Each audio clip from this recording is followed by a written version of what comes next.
Γεια σας κορίτσια! Με λένε Μαρία και αποφάσισα να σας μιλήσω για τις αγαπημένες μου σειρές. Λοιπόν, η πρώτη σειρά για την οποία θα σας μιλήσω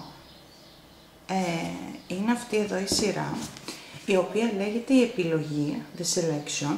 Αποτελείται από 3 βιβλία, τα οποία έχουν βγει και στα ελληνικά.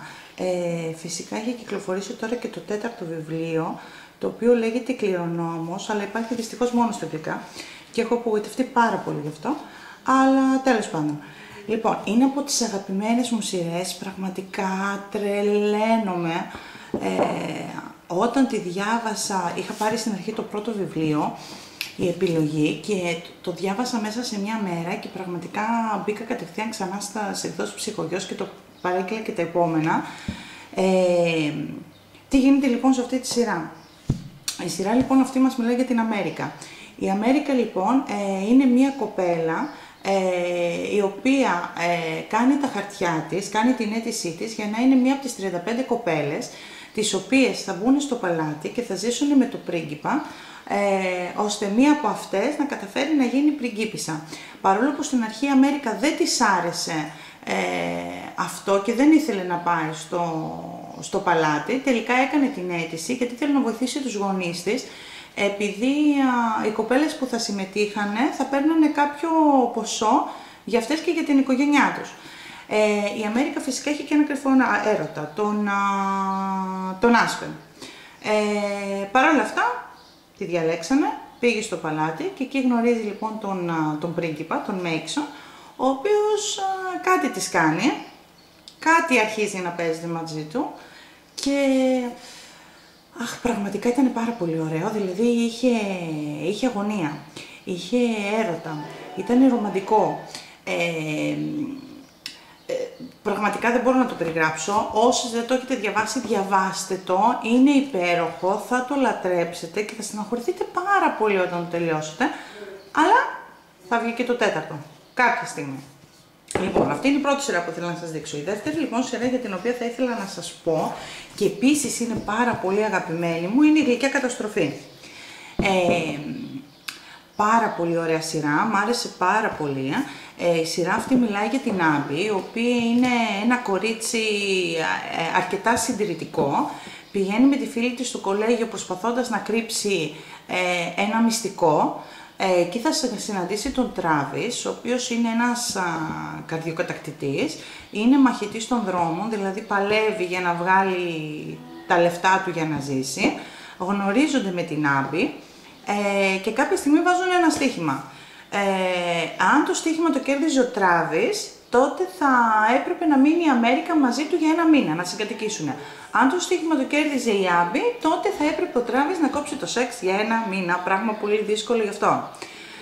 Δεν θα σας πω ποιος κέρδισε το στοίχημα, για να μην σας πω την ιστορία, αλλά είναι πραγματικά ένα πάρα πολύ ωραίο. Είναι ένα βιβλίο που μιλάει για έναν έρωτα ο οποίος είναι γεμάτος ένταση, έχει αγωνία. Αποτελείται από 3 βιβλία. Το πρώτο, όπως είπα, είναι η Κινούμενη Καταστροφή. Στη συνέχεια είναι η Γλυκιά Καταστροφή, το οποίο και να μην το διάβαζα δεν θα χάνα τίποτα, διότι είναι η ίδια ιστορία από την πλευρά του Τράβις. Φυσικά, μαθαίνουμε κάποια μυστικά του, μαθαίνουμε τη δική του πλευρά, πώς έβλεπε τα πράγματα, αλλά νομίζω ότι δεν έχει να προσφέρει και κάτι διαφορετικό. Και το τρίτο είναι η Γαμήλια Καταστροφή, που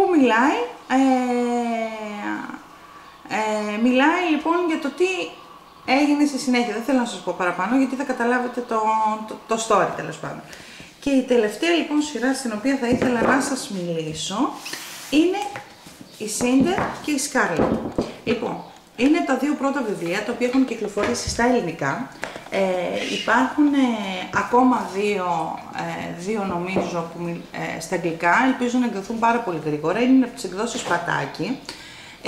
Οι ιστορίες αυτές μας θυμίζουν πολύ γνωστά παραμύθια. Για παράδειγμα η Σίντερ μας θυμίζει το γνωστό παραμύθι της Τακτοπούτας, ενώ η Σκάρλετ μας θυμίζει το γνωστό παραμύθι της Κοκκινοσκουφίτσας. Λοιπόν, η Σίντερ, θέλω να σας διευκρινίσω ότι είναι και επιστημονικής φαντασίας, έτσι, δεν είναι παραμύθι όπως το γνωρίζουμε. Η Σίντερ λοιπόν είναι μία μηχανικός, η οποία όμως είναι cyberborg. Δηλαδή, τι σημαίνει αυτό?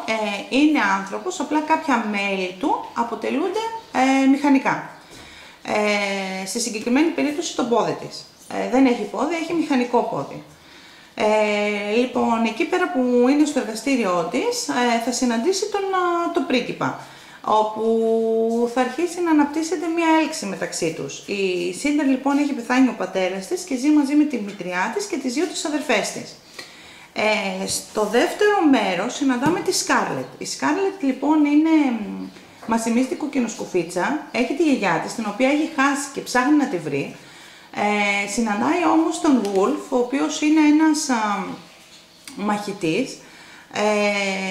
Αναπτύσσεται μία έλξη μαζί τους και κάποια στιγμή συναντιούνται με την Σίντερ και προσπαθούν να κάνουν ό,τι μπορούν για να προλάβουν την καθαρή Λεβάνα, η οποία είναι η βασίλισσα των Λούναρ και η οποία θέλει να παντρευτεί τον πρίγκιπα Κάι, με τον οποίο είναι ερωτευμένη η Σίντερ.